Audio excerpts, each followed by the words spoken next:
Bats brought the tiny Ebola germs. Too small to see. So small, yet so dangerous. Without realizing, Grandfather rubbed a little blood in his eye.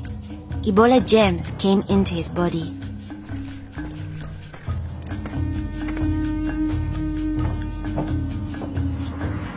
Days went by.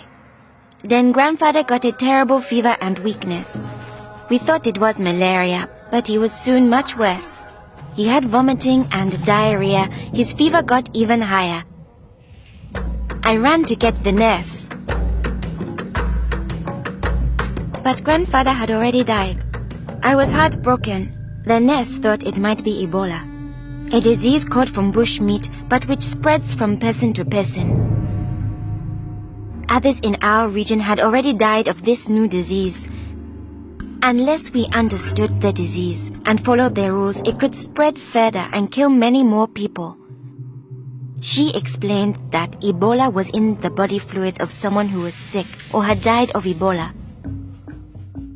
Their sweat, tears, mucus, saliva, vomit, diarrhea, urine, breast milk, sexual fluids, and blood.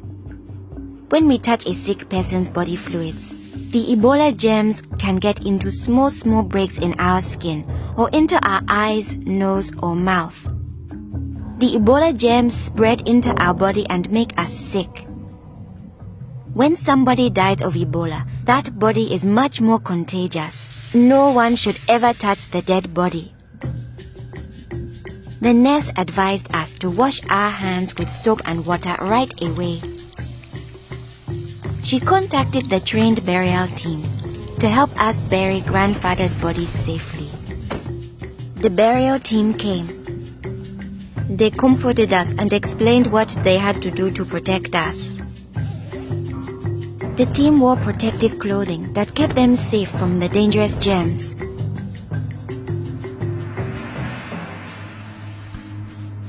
They sprayed Grandfather's room and his body with chlorine to destroy the Ebola germs. They put his body safely away in a bag. To prevent the spread of Ebola, no one could touch the body of anyone who had died with signs of the disease. They also burned his mattress, bedding, and clothes, anything that might have his germs. All these actions made us safer. It was too great a risk to follow all our traditions, but we still honored Grandfather in the time of Ebola. Our chief gathered all the villagers together after Grandfather's death. He explained that it's natural for us to fear Ebola, but if we trust in our health workers and follow their rules, we could stop the disease. The nurse explained to us, when a person has symptoms such as fever, don't touch them.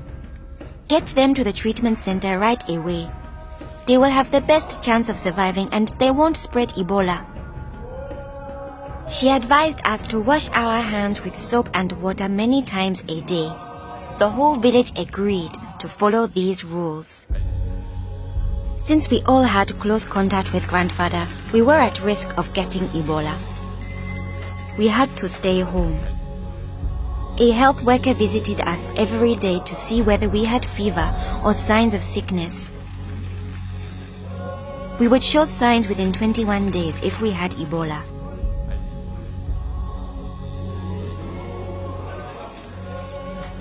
Many days passed, and I thought we would all stay healthy. But one morning, I found my mother burning with fever. I knew I couldn't touch her. She was now contagious. My father came in. He told me he was taking my mother away to our uncle's house in the nearby village. He was afraid to take her to the treatment center, afraid he'd never see her again. I knew I had to stop them. I was young, but I stood up to both of them. I told them if this could be Ebola, she must go to the treatment center right away. We needed to trust in our health workers to save her, save ourselves, and save our village. I saw in their faces that they understood.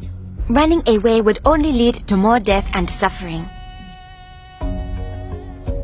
My mother tested positive for Ebola. They found her a bed. At first, the health workers looked scary, but I knew they wore the suits to protect themselves, and inside there were normal people like the nurse. They took good care of my mother. They gave her fluids, medicine and food, and helped her body stay strong to fight Ebola. I missed my mother very much, but I could still talk to her on the phone. Sadly, some people in my village didn't survive, but my mother got better day by day. Soon, we were able to see her from a safe distance. One day, the nurse announced that my mother would live.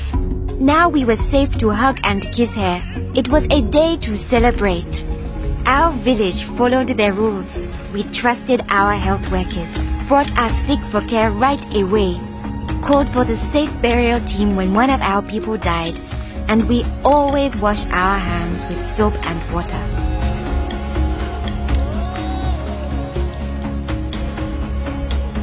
Our village survived Ebola.